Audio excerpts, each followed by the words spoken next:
Hey guys, this is Sai from Brevity, and today we are going to see a easy problem, squares of a sorted array on LeetCode.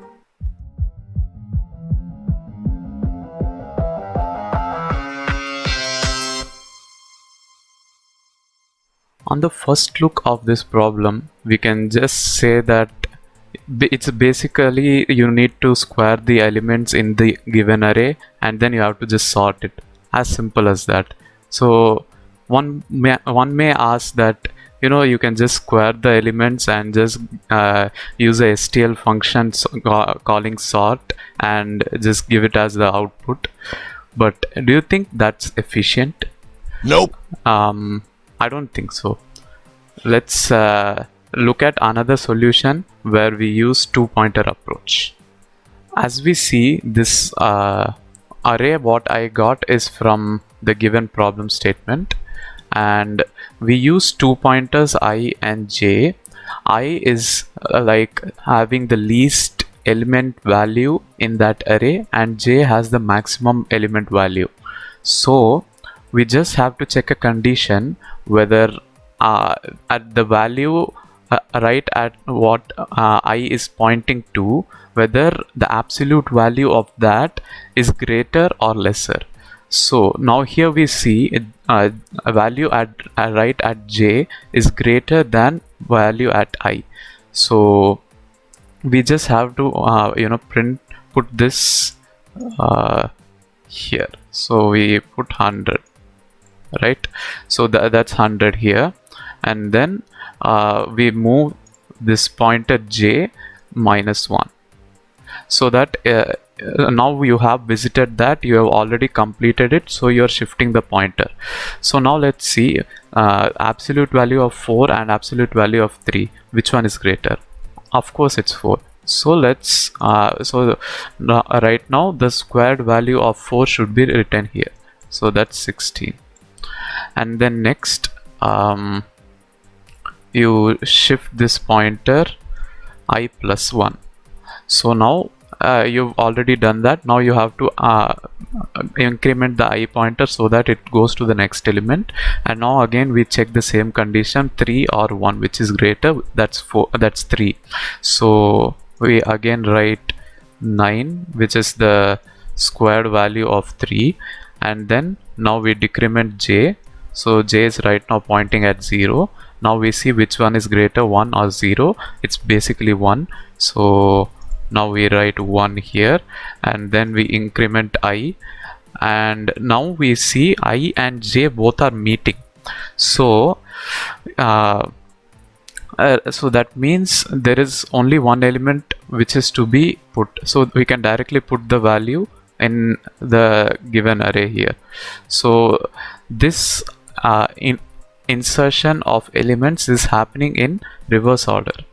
So we need to run a while loop, or basically a while loop where you run through the actual resultant array in reverse order, and you check the condition whether the element present at the jth index is greater than the ith index. If that is the case, put the jth element array into the final array of j, and then you decrement j, or else you have to increment I after adding the value of array of I into that final resultant array. That's it. Now that we've seen the logic, let's get into the coding. So basically we need the two variables, the two pointers, and a variable for traversing through the resultant array. So I is equal to 0, j is equal to len of a minus 1, k is equal to len of a minus 1, and then now we have to traverse through, we need a resultant array. So out is equal to 0 for I in range k, len of a at the same length as the given array, and then while I less than or equal to j, we run a while loop where if out if a of I absolute value, because now we have to see the ABS. That's the function which we use for getting the absolute value for any given integer. So a of I is less than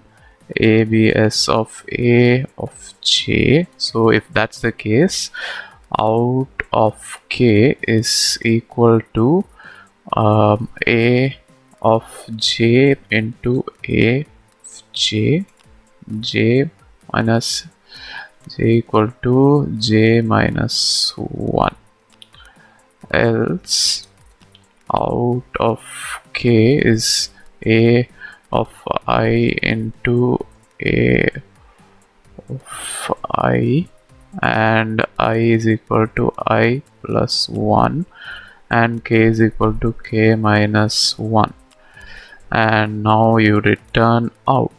So let's have a run through. We declare 3 variables and an output array, and then we run a while loop from 0 to n length of a, and we check the absolute value which is present at the ith index and at the jth index. So if the jth index is right, so we greater, so we output that as the final output value, and then decrement j, or else the ith value should be put and increment I, then go to the next element. Okay, so this should work. Let's see. Okay, so this goes. So probably now we can try submitting it. There you go. Okay, it runs.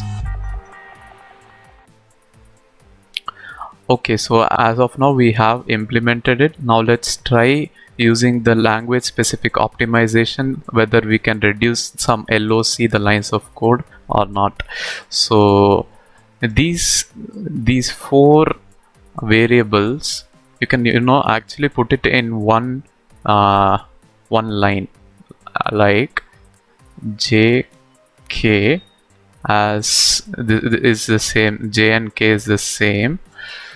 So copy this, then paste this, and then we do a copy here and a paste here, and we call out.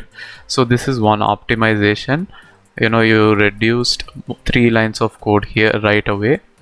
And if you are not comfortable by writing a of j again like 2 times, there is another function called pow. So that's provided by this Python. So instead of this, if you wanted, now you can put pow of a of j comma 2.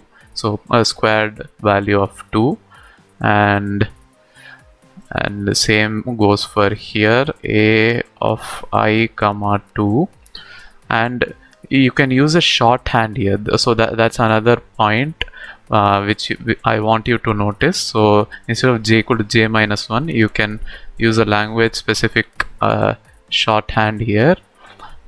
Similarly for I equal to I plus 1, so it will become I plus equal to 1. So similarly for this, k minus equal to 1. So any other optimization? No. So let's try running the code again. Okay, it's still giving the same. Try submitting it. Yeah, it's still the same. Coming to the time and space complexity of this solution, this is basically O of n time, because you have n number of elements given in the list, and you traverse through each and every element, and you pick the right element and then put it in the output array. So basically it's O of n time complexity, and space complexity, it's again O of n, because you are using a resultant array where you have that resultant array with the length of the given array. So that's another n, so O of n. So regarding time and space complexity, both are O of n. Hope you guys liked it. If you have any doubt or any clarification, you can hop onto our Discord server. Link will be given in the description. This is Sai signing off.